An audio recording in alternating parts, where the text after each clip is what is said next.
जय श्री हरि विष्णु। जय माता लक्ष्मी की। प्रिय भक्तगणों, स्वागत है आप सभी का कृष्ण गोपाल यूट्यूब चैनल पर। प्रिय भक्तगणों, आज मैं आपके लिए एक नई कहानी लेकर आया हूँ। जो जगत के पालनहार भगवान श्री हरि विष्णु की पत्नी माँ लक्ष्मी ने भगवान विष्णु से पूछा कि एक औरत विधवा क्यों होती है, इसके बारे में मुझे बताइए। भगवान विष्णु आगे कहते हैं कि हे लक्ष्मी, मैं तुमको इसके बारे में विस्तार से बताता हूँ, तुम ध्यान पूर्वक सुनो। प्रिय भक्तों, फिर भगवान विष्णु ने क्या कहा, इस कहानी को आप ध्यान से जरूर सुने। वीडियो शुरू करने से पहले अगर आप हमारे चैनल पर पहली बार आए हैं और अभी तक आपने हमारे चैनल को सब्सक्राइब नहीं किया है तो चैनल को सब्सक्राइब करें, बगल में घंटी के बटन को जरूर दबाएं, जिससे हमारी आने वाली सभी वीडियो आप तक पहुंच सकें। वीडियो अच्छी लगे तो वीडियो को लाइक और शेयर जरूर करें। प्रिय भक्तों, आइए कहानी को शुरू करते हैं। आप सभी एक बार कमेंट बॉक्स में जय माता लक्ष्मी, जय श्री हरि नारायण जरूर लिखें। भगवान श्री हरि विष्णु, माता लक्ष्मी आप सभी की मनोकामनाएं पूर्ण करेंगी। प्रिय भक्तों, एक बार माता लक्ष्मी भगवान विष्णु से सवाल करती हैं कि हे प्रभु, एक बार जब मैं पृथ्वी लोक पर विचरण कर रही थी तो मैंने एक अजीब सा दृश्य देखा। मैंने वहां पर देखा कि तीन औरतें जो आपस में सहेली थीं, उनमें से दो औरतें विधवा थीं और तीसरी सहेली वह सुहागन थी। जो दो स्त्री विधवा थीं वह बहुत दुखी जीवन जी रही थीं। वहीं तीसरी स्त्री जो सुहागन थी वह अपने पति के साथ सुखी जीवन जी रही थी। प्रभु, यह बात मेरी समझ में नहीं आई, इसलिए मेरे मन में तीन प्रश्न उठने लगे। अब मैं आपसे यह चाहती हूँ कि आप मेरे इन तीनों प्रश्नों के उत्तर देकर मुझे संतुष्ट करने की कृपा करें। इस प्रकार माता लक्ष्मी की बात को सुनकर भगवान विष्णु कहते हैं कि हे लक्ष्मी, तुम मुझे अपने तीनों प्रश्नों को बताओ, मैं तुम्हें तुम्हारे प्रश्नों के उत्तर देकर के पूरी तरह संतुष्ट करने का प्रयास करूंगा। अब माता लक्ष्मी कहती हैं कि प्रभु, मेरा पहला प्रश्न है, कौन सी स्त्री समय से पहले विधवा हो जाती है? मेरा दूसरा प्रश्न है, कौन सी स्त्री को जीवन में कभी सुख नहीं मिलता? और मेरा तीसरा प्रश्न है, कौन सी चीज ऐसी है जो एक पत्नी अपने पति को मांगने से भी नहीं देती? प्रिय भक्तों, इस प्रकार माता लक्ष्मी के प्रश्नों को सुनकर के भगवान विष्णु कहने लगे, तुम जिन स्त्रियों की बात कर रही हो उनमें से दो स्त्रियां विधवा होकर अपना दुखी जीवन जी रही हैं और वहीं पर एक स्त्री सुहागन होकर के अपने पति के साथ में अपना सुखी जीवन जी रही है। तुम जानना चाहती हो आखिरकार ऐसा क्यों होता है? तो मैं तुम्हें एक छोटी सी कहानी सुनाता हूँ। इस कहानी को बहुत ही ध्यान से सुनना। आधी अधूरी कहानी सुनने वालों को आधा अधूरा ही ज्ञान प्राप्त होता है, जो जीवन में कभी काम नहीं आता, क्योंकि तुम्हारे तीनों प्रश्नों के उत्तर इसी छोटी सी कहानी में समाये हुए हैं। यदि तुमने ध्यान से सुना तो तुम्हारे तीनों प्रश्नों के उत्तर तो अवश्य मिलेंगे और तुम्हें संतुष्टि प्राप्त होगी। प्रिय भक्तों, माता लक्ष्मी कहती हैं, प्रभु, मैं आपकी बात से सहमत हूँ, आप कहानी शुरू करो। मैं कहानी को पूरी मन लगाकर सुनूंगी और जब तक आप कहानी बोलेंगे तब तक मेरा मन किसी दूसरे स्थान पर नहीं जाएगा।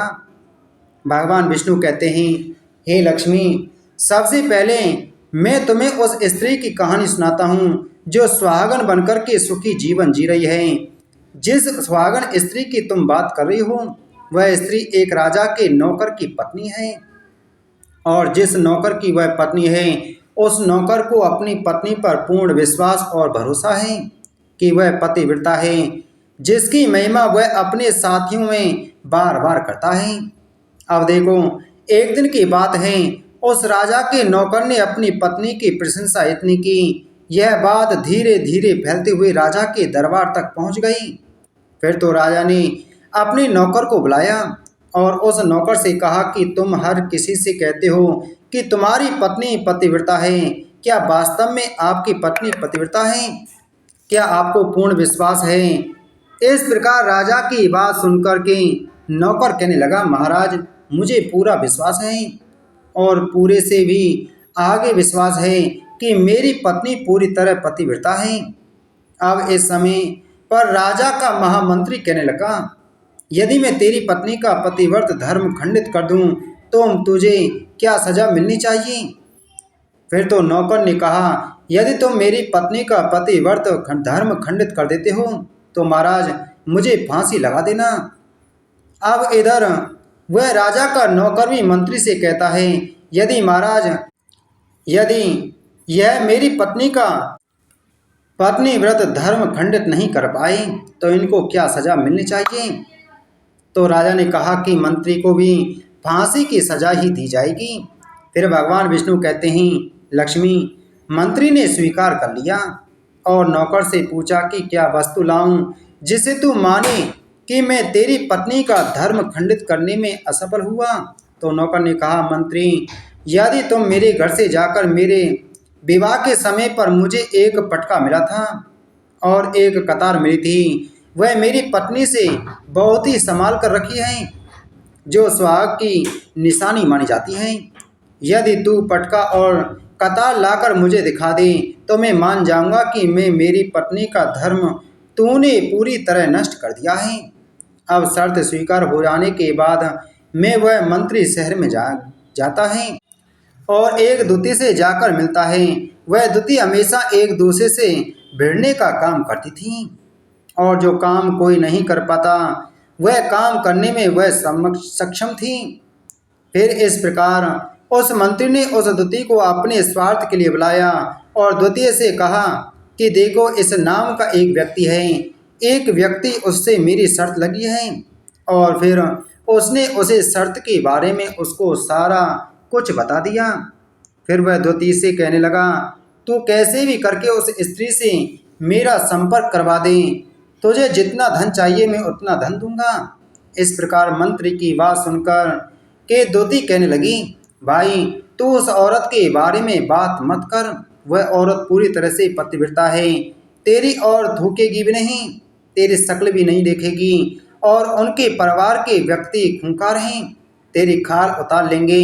तो मंत्री कहने लगा, ठीक है, यदि तू मेरा उससे संपर्क नहीं करवा सकती है तो एक काम कर दे, उसके घर जाकर के पटका और कतार चुरा ला दे और उसकी पत्नी के गुप्तांग के पास में यदि कोई चिन्ह हो तो वह चिन्ह भी मुझे देख करके बता दे, फिर मैं तुझे मुंह मांगा इनाम दूंगा। यह बात द्वितीय की समझ में आ गई और उसने कहा कि ठीक है, मैं तुम्हारा काम अवश्य करूंगी। नौकर शहर में रहता था। द्वितीय नौकर के घर जाती है, उसकी पत्नी से जाकर बोलती है, बेटी मैं तेरी पति की बुआ हूँ, मैं कई वर्षों के बाद आई। फिर उस स्त्री ने कहा, मैंने आपको पहले कभी देखा नहीं इसलिए पहचान नहीं पाई। और इस प्रकार उस द्वितीय को उस नौकर की पतिव्रता स्त्री ने बहुत बड़ा सम्मान दिया, मगर उसे क्या मालूम था कि यह उसके साथ में छल करने आई है। अब भगवान विष्णु कहते हैं, लक्ष्मी इस प्रकार वह द्वितीय उस पतिव्रता स्त्री के साथ में 2 दिन तक रुकी। जिस समय वह स्त्री स्नान करने लगी तो द्वितीय उठ करके उस पतिव्रता के कमर रगड़ने लगी। उस पतिव्रता स्त्री ने बहुत मना किया, फिर भी वह द्वितीय नहीं मानी और कहने लगी, तुम मुझे तो बेटी से भी प्यारी लगती हो, तो मना कर मत करो। काफ़ी दिनों के बाद में मेरी और तुम्हारी मुलाकात पहली बार हुई है। अब ऐसा कहकर के वह द्वितीय मुख पर हाथ फिराने लगी। फिर आंखों को धोने के बहाने से उस द्वितीय ने उसे पतिव्रता स्त्री की आंखों पर पानी मार दिया और उसे स्त्री की आंखें बंद हो गईं। इस प्रकार गुप्तांग के पास में जांग पर तिल था, जो द्वितीय ने देख लिया, बस उसका काम बन गया। उधर स्नान करने के बाद में जब वह इस पतिव्रता स्त्री रसोई में खाना बनाने गई तो द्वितीय को मौका मिल गया और उसने पटका और कतार उस नौकर के घर से चुरा ली और वहां से एकदम से भाग गई और जाकर के द्वितीय ने वह पटका और कतार मंत्री को दे दी और उस पतिव्रता स्त्री के जांघ पर तिल की निशानी भी बता दी। मंत्री सीधा राजा के दरबार में पहुंचा और राजा से जाकर कहा, महाराज मैं नौकर की पत्नी के साथ में 2 दिन बिता कर के आया हूँ और यह पटका कतार उसी के हाथों से लेकर आया हूँ। फिर तो राजा ने दरबार लगाया और नौकर को बुलाया तथा महामंत्री ने सभा में पटका और कतार नौकर को दिखाने के लिए कहा। फिर राजा की आज्ञा पाकर के मंत्री ने उस नौकर को पटका और कतार दिखाई और उसकी पत्नी की जांघ पर तिल भी बताया।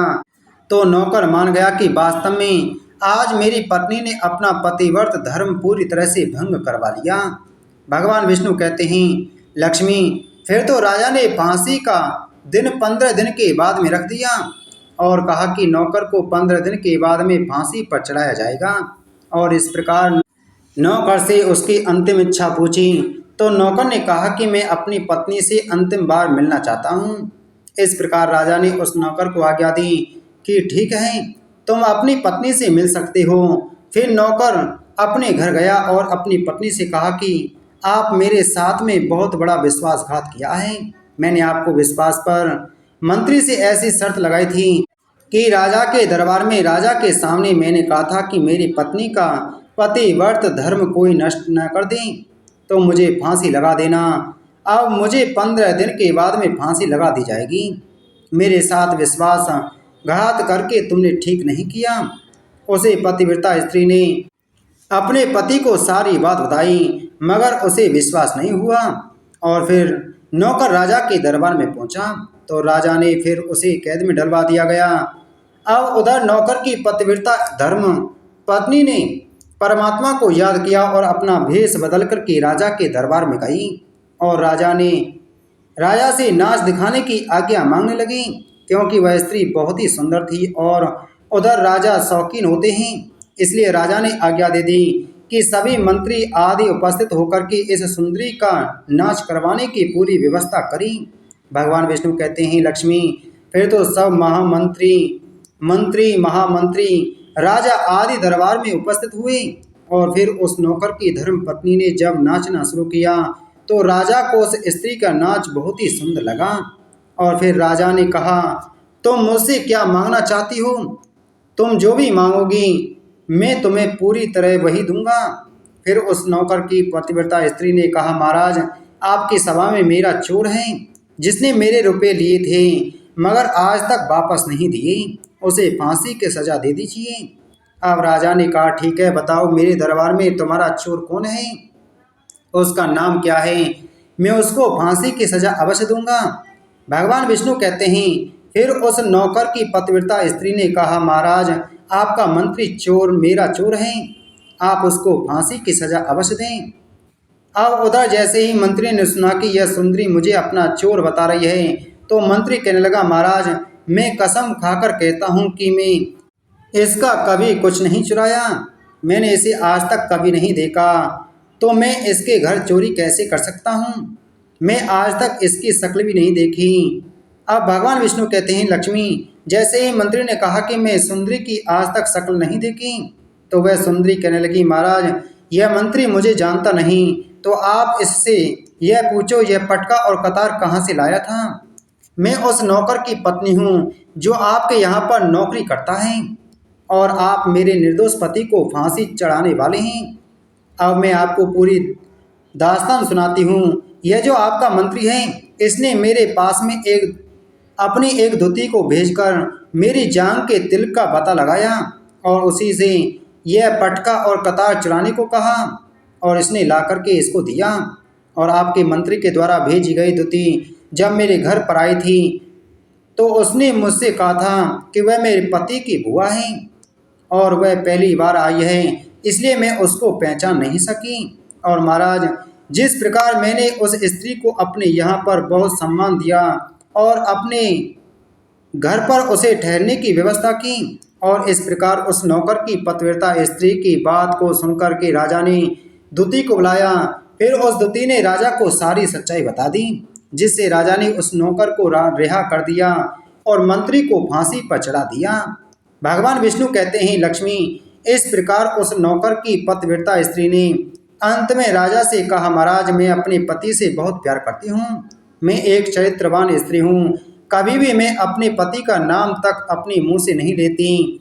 भगवान विष्णु कहते हैं, लक्ष्मी, मेरी कहानी पूरी होती है, अब तुम अपने तीनों प्रश्नों के उत्तर सुनो। तुम्हारा पहला प्रश्न था कौन सी स्त्री समय से पहले विधवा हो जाती हैं। तो जो स्त्रियां अपने पति का नाम लेती हैं वह समय से पहले विधवा हो जाती हैं, क्योंकि पति का नाम लेने से पति की उम्र कम हो जाती है और समय से पहले ही उसके पति की मृत्यु हो जाती है। ऐसी स्त्रियां जो पति का नाम लेती हैं समय से पहले ही विधवा होकर के एक दुखी जीवन जीती हैं। बस यही राज की बात है कि तुम जिन स्त्रियां जो 3 स्त्रियां थीं जिनकी बातें कर रही थीं, उनमें से 2 स्त्रियां थीं और एक यह नौकर की पत्नी थी जो पतिव्रता स्त्री थी। यह पतिव्रता स्त्री कभी भी अपने पति का नाम मुंह से नहीं लेती थी और उधर वह 2 स्त्रियां जो विधवा होकर जीवन दुखी जी रही थीं वह हमेशा अपने पति का नाम लेकर ही बुलाती थीं, जिसकी वजह से उनके पति की उम्र कम हुई और फिर वह दोनों स्त्रियां समय से पहले ही विधवा हो गईं और आज वह दुखी जीवन जी रही हैं। इसलिए कभी भी स्त्रियों को अपने पति का नाम अपने मुंह से नहीं लेना चाहिए। अब तुम्हारा दूसरा प्रश्न था कौन सी स्त्री को जीवन में कभी सुख नहीं मिलता है। तो समझ लो जो स्त्रियां अपने पति के बिना अनुमति के किसी तीर्थ स्थान या उत्सव में जाती हैं उनके जीवन में कभी सुख नहीं आता। ऐसी स्त्रियां जीवन भर दुखी रहती हैं और उन्हें पति का कभी प्रेम नहीं मिलता। भगवान विष्णु कहते हैं लक्ष्मी तुम्हारा तीसरा प्रश्न था कि ऐसी कौन सी चीज़ है जो एक पत्नी अपने पति को मांगने से भी नहीं देती। तो समझ लो वह चीज़ गाली है। एक चरित्रवान स्त्री कभी अपने पति को गाली नहीं दे सकती और जो स्त्री गाली देती है वह स्त्री कभी चरित्रवान नहीं होती और ऐसी स्त्री जीवन भर रोती है, उसके जीवन में कभी सुख नहीं आता और समय से पहले ही ऐसी स्त्री विधवा हो जाती है। तो प्रिय भक्तों, इस प्रकार कहानी सुनने के बाद में माता लक्ष्मी पूरी तरह से अपने तीनों प्रश्नों से संतुष्ट होकर कहती हैं प्रभु वास्तव में जो स्त्री चरित्रवान होती है वह कभी दुखी जीवन नहीं जीती, क्योंकि ऐसे घर में लक्ष्मी का सदा वास होता है और वह घर धन धान्य से हमेशा भरपूर बना रहता है। ऐसे स्त्रियां हमेशा घर को स्वर्ग बना देती हैं। तो प्रिय भक्तगणों, यदि आपको यह कहानी पसंद आई हो तो वीडियो को लाइक करें, वीडियो को शेयर करें। चैनल पर नए हैं तो चैनल को सब्सक्राइब कर बगल में घंटी के बटन को जरूर दबाएं और कमेंट बॉक्स में जय माता लक्ष्मी जय श्री हरि विष्णु अवश्य लिखें। माता लक्ष्मी और भगवान विष्णु आप सभी की मनोकामनाएं पूर्ण करें। मिलते हैं आपसे अगली वीडियो में। जय श्री कृष्ण।